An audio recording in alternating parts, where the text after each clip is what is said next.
పోయే ముంగట గట్టిగానే అరుచుకుందాం అనుకుంటాందో ఏమో గాని ముసురు పట్టే ఉంటుంది వాతావరణం అయితే. ఆడాడ శినుకులు దుల్పరిస్తే ఆడాడ దంచి కొడుతుందానా. ఇక మొన్నటిదాకా జంపుతే షెర్లు కుంటలు నిండి మత్తడి దుంకే, వాగులు వంకలు వంగే రోడ్లు తెగిపాయే. ఒక్కొక్క తానైతే రాకపోకలు సుత బంద్ అయినాయి. ఆనలిసినాక సర్కార్ మళ్ళా రోడ్లన్నీ రిపేర్ చేపిస్తుండొచ్చు గాని ఓ తాన గట్లనే ఆపతొస్తే ఏం చేసిండ్రంటే పెద్ద పెద్ద మొద్దులను రంపంతోని చిన్న గోషుడు పట్టుకొచ్చి కర్రలకు సపోర్ట్ గా పెట్టుడు. ఆవు తమిళనాడు రాష్ట్రంలో ఓ కూరోళ్ళంతా కలిసి కట్టెలతోని బ్రిడ్జి కడుతున్నారు. ఆనల్ దంచుడుతోటి కాల్వ మీదున్న బ్రిడ్జి కొట్టుకపోయిందట. పతేడు ఇదే తిప్పల. ఎన్ని మాటల ఆఫీసర్లకు చెప్పినా చేద్దాం చూద్దాం అనుడే గాని ఇట్లొచ్చి చూసినోళ్ళు లేరట.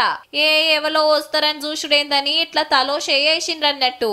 కొందరు కట్టెలు కొట్టుకొస్తే కొందరు కట్ చేసుడు, ఇంకా కొందరు అవిటిని ముద్దుగా వేర్చుడు. చూస్తుండగానే ఏక్ నెంబర్ బ్రిడ్జి రెడీ అయింది. చలో చిన్నగా ఈ స్కూల్ పోరలను దాటిస్తున్నారు. బడికే కాదు దుక్నాలకు పోవాలన్నా ఏరే పనులు సగబెట్టుకోవాలన్నా ఈ కాల్వ దాటాల్సిందేనట.